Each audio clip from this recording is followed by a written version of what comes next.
იცი ეს სიტყვა? chiacchierare.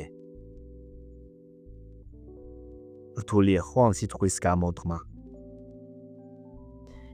chiacchierare ნიშნავს არაფორმალურ საუბარს, შინაურულ საუბარს, როგორც ქართული ჭუკჭუკი. აი ერთი მაგალითი. Mi piace chiacchierare con gli amici. კიდევ ერთხელ გამიმეორებ ამ სიტყვას, რომ კარგად ისწავლო გამოთქმა. chiacchierare. chiacchierare.